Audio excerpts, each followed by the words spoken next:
Posttropical Cyclone Ophelia over Ireland on October 16. NOAA. The author, Bryan Norcross, is senior hurricane specialist at the Weather Channel and author of My Hurricane Andrew story. Hurricane force winds from the freakishly strong Atlantic storm called Ophelia raked Ireland on Monday. At least 3 people died, roofs were ripped off and businesses and transportation shut down across the country. The Irish Meteorological Service had been talking about the storm for days, so residents and public officials were well informed that an unusually strong windstorm was coming. As Ophelia was on final approach to Ireland, the storm merged with a cold front and a robust upper atmospheric disturbance, morphing into a strong so-called post-tropical cyclone with an atmospheric structure like a powerful nor'easter.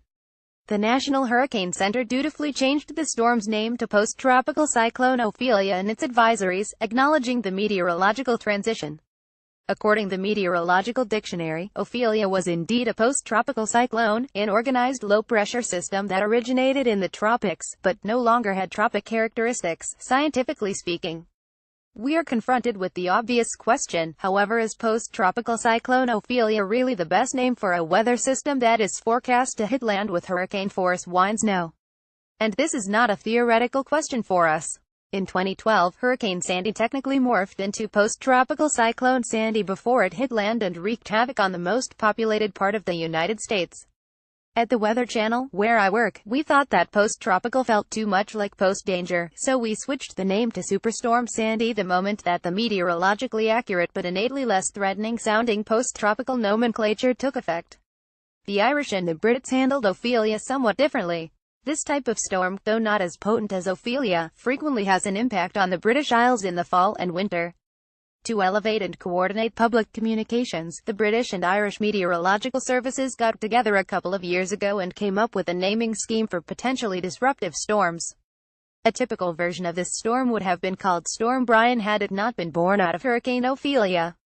In these situations, the naming system wisely calls for carrying on with the tropical name. Bryan was pushed onto the next storm, which is due over the weekend. Some media outlets in Britain referred to the system as Storm Ophelia, adopting their standard winter storm naming paradigm. The government weather services generally called it ex-Hurricane Ophelia, which elevated the threat above a typical winter storm, a smart move. Some Irish and British media went with the full Monty and used simply Hurricane Ophelia, aligning the name with the hurricane force winds that were forecast. To be clear, whenever a post-tropical cyclone has posed a threat to land, the National Hurricane Center's advisories and discussions have accurately and fully highlighted the danger. Most people, however, never see those bulletins, and increasingly the headline is the message.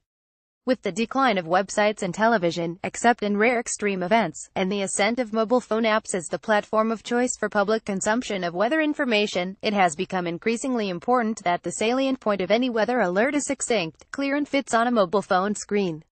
The fact is, when Hurricane Ophelia linguistically morphed into post-tropical cyclone Ophelia in National Hurricane Center bulletins, the intrinsic colloquial message was that the storm had been downgraded. The Meteorological Dictionary might say otherwise, but that's what people thought, and will always think. Words matter, and if the words imply a message that is not intended, they need to be re-evaluated. The solution is to separate the nomenclature used to label a storm from its technical meteorological status. Currently, the name of the storm describes the bucket in which the weather system resides.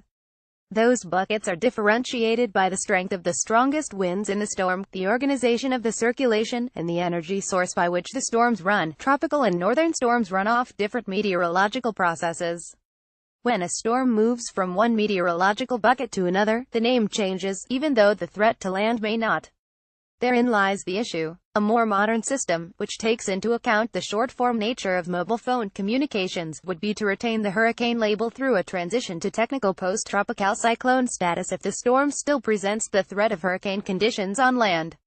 The meteorological transition would be noted in the text of the bulletin, of course, allowing for verification after the fact, but the unintended consequence of renaming a storm with a continuing hurricane wind hazard to something that sounds less threatening would be removed.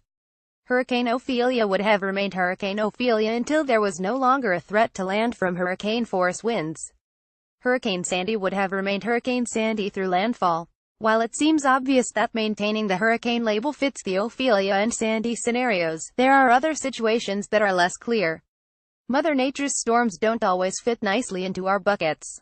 But the underlying premise is an important rule for modern communications. The name and the headline must substantially convey the threat from the storm to a user without an understanding of the meteorological technicalities. Otherwise, the weather alerts will be blunted at best and probably misunderstood.